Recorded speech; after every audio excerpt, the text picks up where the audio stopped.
Usually when we talk about leaving a job, all the focus is on like the exit interview or handing in the laptop. Right. And maybe just the sheer relief of never having to attend that one specific Monday morning status meeting ever again. Oh, absolutely. The relief is real. It really is. But then the dust settles. You've moved on, and you realize you left something behind, something massive, Yeah. your 401k. Yeah. And deciding what to do with that money can suddenly feel less like, basic financial planning Right. and way more like trying to defuse a financial bomb. It really is a bomb. I mean, cut the wrong wire, and you could trigger thousands of dollars in unnecessary fees or massive tax penalties. Exactly, which is why we are so glad you're joining us for this deep dive today. It's a jarring shift, right? Because that money goes from this automatic background process, funds just quietly siphoning out of your paycheck before you even see them, to a highly consequential, very active decision. Yeah. And the stakes are high. It's a decision fraught with complex legal and tax landmines. Which is exactly why we've pulled together a massive stack of sources for you. We've got guidance from the Department of Labor, the IRS, research from the Wharton Business School, compliance data, and even 2025 brokerage landscape reports. That's a lot of reading. It is. But the mission here is to sort through all that noise and basically build the ultimate guide on what you should do with that old 401k. And while it might seem like a purely mathematical puzzle at first glance, the math is often just a secondary factor. The legal protections and the tax implications are usually the real deciding elements here. Right. So we're going to examine the four main avenues you can take. You can leave it where it is, you can move it to a new employer's plan, roll it into an IRA, or cash it out entirely. Oh, that last one is usually a terrible idea. We will definitely get to why that is. But okay, let's unpack this. Because the human nature being what it is, we usually default to the path of least resistance. Yeah, doing nothing. Exactly. Option one, the do-nothing approach. You just leave the money sitting in your former employer's 401k. And your first instinct might be that this is just lazy, right? Like leaving your winter coats in an ex-roommate's closet. Right, just abandoning it. Yeah. But looking at the research we have, doing nothing might actually be a highly strategic move for you. It sounds completely counterintuitive to leave your wealth with a company you don't even work for anymore. But we have some fascinating research from Olivia S. Mitchell at Wharton. Oh, yeah. She co-authored this with researchers from Georgetown and the Pension Policy Center. And they found that for the vast majority of Americans, particularly those with low to moderate financial literacy, keeping the money in a former employer's 401k is often the absolute best move. Wait. If you aren't working there anymore, why does it actually benefit you to let them hold on to your money? It comes down to sheer institutional buying power. I mean, large 401k plans manage millions, sometimes billions of dollars. Right, it's a massive pool. Exactly. And because of that massive scale, they have access to what are called institutional priced investment funds. A really common example is a commingled investment trust. Okay, so what does that mean in plain English? Essentially, the plan sponsor pools the money of thousands of employees together to negotiate dramatically lower management fees. Oh, wow. Yeah. Those wholesale rates are simply not available to you if you step out on your own as an individual retail investor. So it's basically the Costco model of investing. Yeah. Because the company's buying in bulk, you get the wholesale rate, whereas an individual IRA is like buying a single pack of gum at a convenience store. That is a perfect way to look at it. The fees are just fundamentally different, but beyond the fee savings, there is a massive legal shield at play here too. The ERISA stuff, right? Yes. Money left in an employer-sponsored 401k enjoys broad federal protection against creditors under ERISA law. That stands for the Employee Retirement Income Security Act. If you ever face bankruptcy or a severe legal liability, say you get sued way beyond your insurance limits after a car accident, that 401k money is federally protected. Creditors generally cannot touch it. Keeping it with your old employer sounds like keeping your stuff in a comfortable, highly secure apartment. It's safe, the rent is cheap.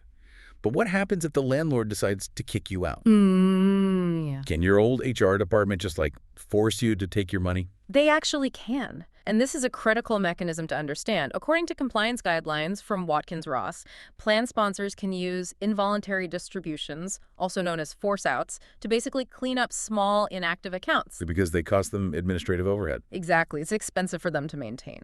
But before we talk about the limits, we have to clarify what a vested balance is. Okay, yeah, let's define that. Your vested balance is the money you actually own outright. So that's your personal contributions, plus any employer match that you've worked there long enough to officially keep. Right, so if you leave a job before your employer match actually vests, that unvested money just evaporates. It doesn't count toward your total. Correct. And that vested number dictates everything.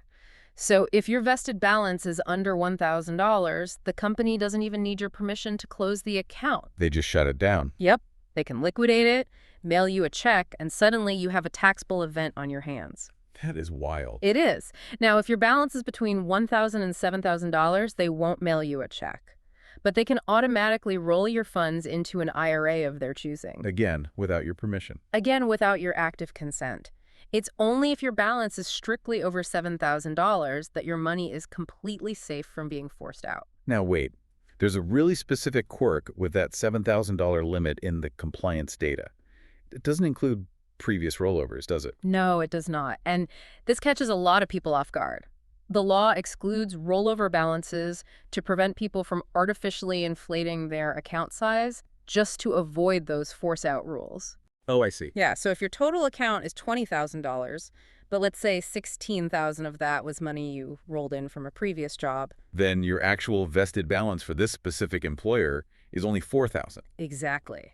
Which means you are fully eligible to be forced out into an IRA you didn't even choose. Wow.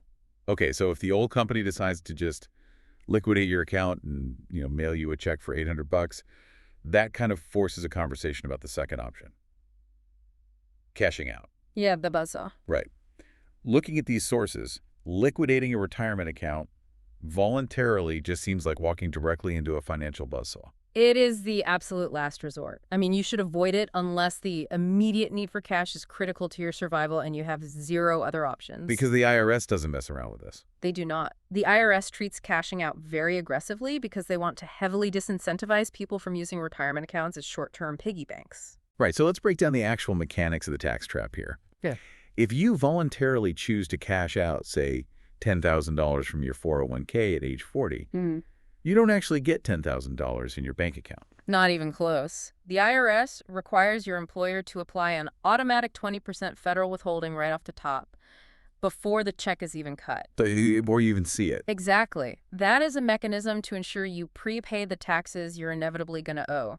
So your $10,000 withdrawal instantly shrinks to $8,000. Ouch. But the bleeding doesn't stop there. Because you are under the age of 59 and a half, the IRS assesses an additional 10% early withdrawal penalty when you file your taxes the following spring. So you lose another $1,000, you withdrew 10 grand, and you're realistically walking away with 7. Yep. And you've permanently lost decades of compounding growth on that money. Which is the real tragedy there. Yeah, but, life happens. Let's say you legitimately need that money to survive a massive gap between jobs. Or maybe you've done incredibly well and you want to retire early. Are there any actual trapdoors to get this money out without taking that 10% penalty hit? There are a couple of trapdoors, but they require extreme precision to execute. The first one is called the Rule of 55. Okay, how does that work? If you leave your job, whether you quit, get fired, or retire in or after the calendar year you turn 55, you can pull money from that specific employer's 401k without the 10% penalty. But the mechanism there is purely plan specific, right? Like if you have an older 401k sitting around from when you were 45, you can't use the Rule of 55 to access those funds. That is the catch. It only applies to the plan you separated from at age 55 or older. And you must remember, you still owe ordinary income tax on those withdrawals. Right, you're only avoiding the penalty. Exactly. You're just avoiding that extra 10% punishment. So what if you are way younger than 55? Say you're 40 and you're aggressively pursuing, financial independence. Retire early. FIRE. Oh, this is where it gets incredibly technical. And honestly, it's brilliantly constructed from a tax code perspective. You would use Rule 72T. Rule 72T. Right. This rule allows you to take what the IRS calls substantially equal periodic payments, or SPP. You can apply this to an IRA or a qualified workplace plan. Okay. But to keep people from just using it as an ATM, the rules are extremely rigid. You are forced to use one of 3 strict IRS mathematical formulas to determine your exact annual withdrawal amount. Let's quickly define those formulas because the terminology in the IRS documentation is heavy. They are heavy, but the logic makes sense. The first is the RMD method, which basically just divides your account balance by your life expectancy. Simple enough. The second is fixed amortization, which works exactly like paying down a mortgage, but in reverse, distributing the principal and interest evenly over your life expectancy.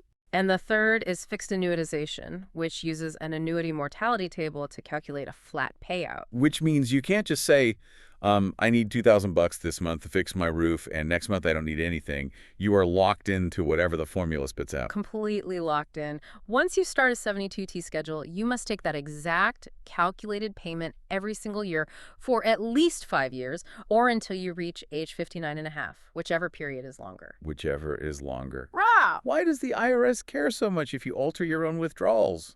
I mean, it's your money.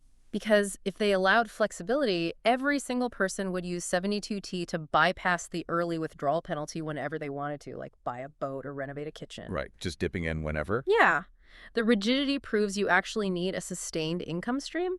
If you alter the payment amount by even a single dollar or stop it early, the IRS invalidates the entire structure. Oh, no. Oh, yes. You will suddenly owe retroactive 10% penalties on every single dollar you took out over the previous years, plus interest. That is terrifying.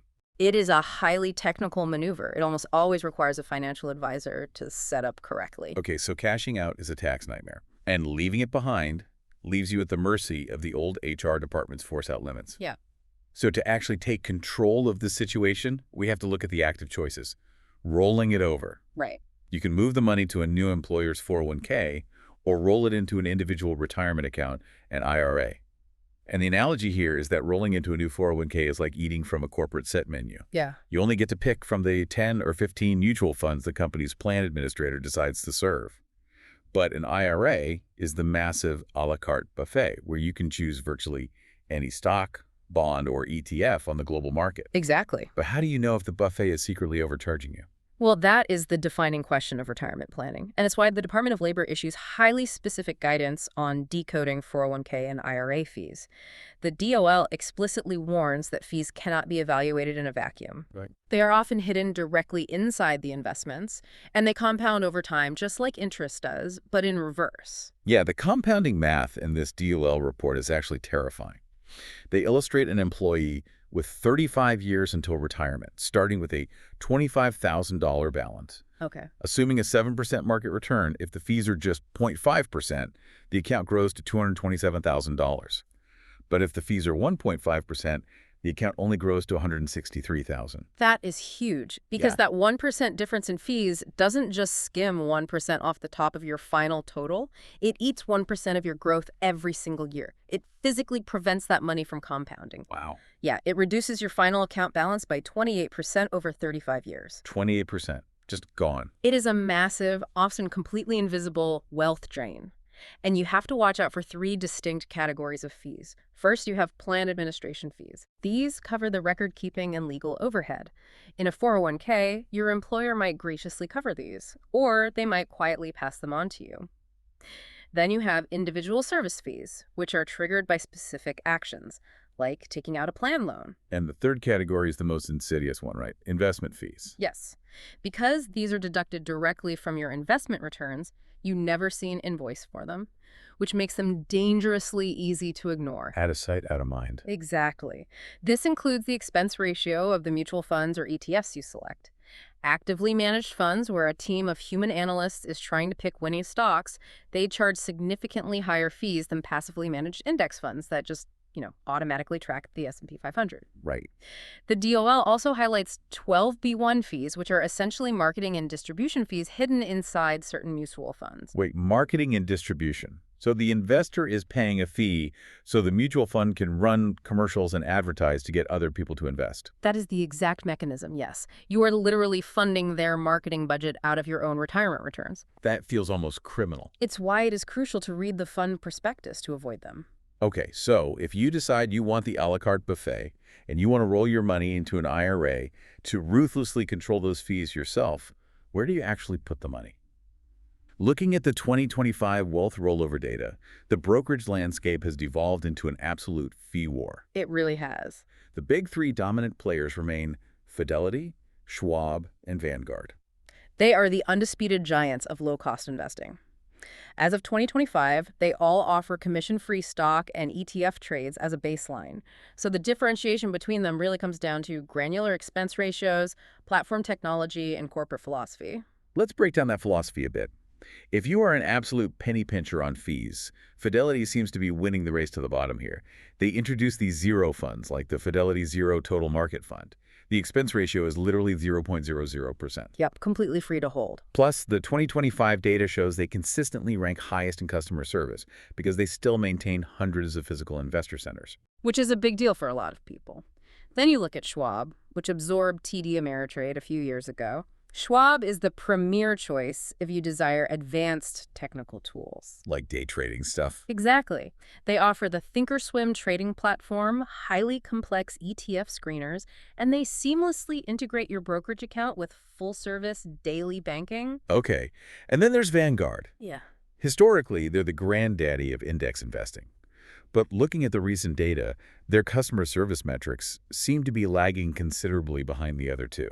The reports definitely note they are trailing in customer service. They maintain 0 physical retail locations, and their digital interface is often described as, well, clunky compared to the sleekness of Fidelity or Schwab. Right. However, we really have to look at Vanguard's unique corporate structure. Oh, this is fascinating. Vanguard isn't owned by public shareholders. It is owned by its own mutual funds, and those funds are owned by the investors, which means there is no third-party owner demanding a profit margin off your investment. That makes total sense. Yeah, so for a purist index investor who just wants to buy the total stock market, set it and forget it without needing any customer service handholding, that structural advantage makes Vanguard a stellar option. Okay, so once you've analyzed the fees and picked your IRA provider, or maybe you decided to move the money into your new employer's 401k, Yeah. the actual act of moving the money from point A to point B is where people make catastrophic, completely avoidable errors. Yes, because there are 2 distinct mechanisms to move the money: a direct rollover and an indirect rollover. And one of them is essentially a trap disguised as a convenience. Let's start with the good one. A direct rollover sounds straightforward enough. It is the optimal path. In a direct rollover, the money moves from institution to institution. Your old 401k provider sends the funds directly to Fidelity or Vanguard or your new company's 401k. So it never goes to you. Right. The check is made payable to the new institution explicitly for your benefit. The money never physically touches your hands. It is a clean, safe transfer, and crucially, 0 taxes are withheld. Got it. But in an indirect rollover, the check is made payable directly to you. You deposit it into your personal checking account, and then you are personally responsible for moving it to the new IRA. Yeah. On paper, that just sounds like an extra errand. But the IRS source outlines a massive structural catch here. 2 massive catches, actually. First, the 60-day clock. From the day you receive that distribution, the IRS gives you exactly 60 days to deposit those funds into the new tax-advantaged account. And if you're late. If you miss day 60, the entire amount instantly becomes taxable ordinary income, and you get hit with the 10% early withdrawal penalty. Oh, but the second catch is the real danger, isn't it? It is. Because it's an indirect rollover originating from a 401k, that mandatory 20% tax withholding mechanism we talked about earlier still applies. Wait, really? Yes. So if you are moving $10,000, your old job legally has to withhold $2,000 for the IRS, and they only send you a check for $8,000. But to satisfy the rollover rules, you still have to deposit the full $10,000 into your new IRA within 60 days. Wait, so you are forced to come up with that missing $2,000 out of your own personal savings just to make the new account whole? Exactly. You have to float the IRS alone, basically. If you can only afford to deposit the $8,000 you actually received, the IRS treats that missing $2,000 as a taxable early withdrawal. That is insane. You will owe income tax and a 10% penalty on the phantom $2,000 that was withheld for taxes in the first place. I mean, that's just a logistical nightmare that traps thousands of people. You should always insist on a direct rollover. Always direct rollover only. Okay, so I've also seen warnings about strict IRS limits on how many times you can move this money around. What's the mechanism there? Because you don't want to accidentally break a federal limit just by trying to consolidate some old accounts. This is a point of widespread confusion. Yeah. There is an IRS 1 rollover per year rule. You cannot make more than 1 rollover in any 12-month period. However, and this is a vital distinction, this rule only applies to IRA indirect rollovers. Oh, really? Yeah.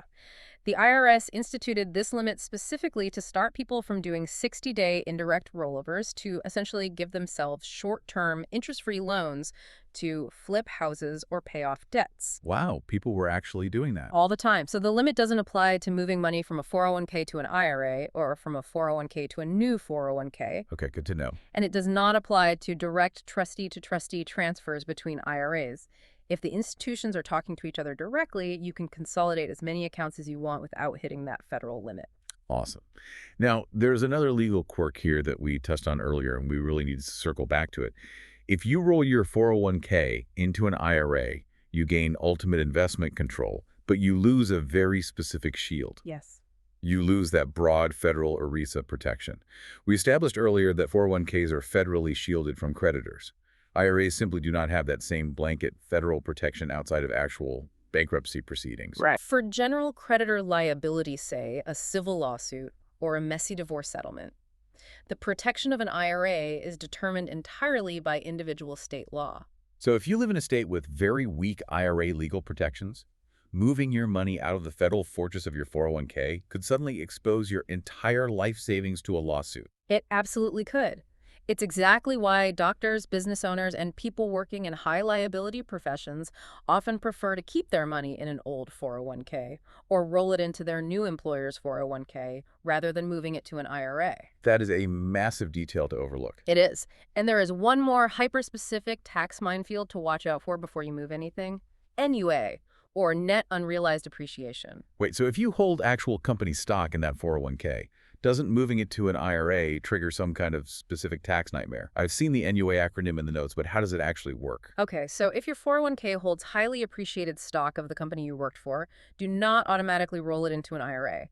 Under the NUA rule, you can take the stock out of the plan and transfer it to a standard brokerage account. Not a retirement account. Right. You only pay ordinary income tax on the original cost basis, what the shares were worth when you bought them. When you eventually sell, you pay the much lower long-term capital gains tax rate on all the appreciation. Ah, I see. If you roll that company's stock directly into an IRA, you permanently destroy that NUA tax break. Every single dollar of growth will eventually be taxed as ordinary income when you withdraw it in retirement. Wow.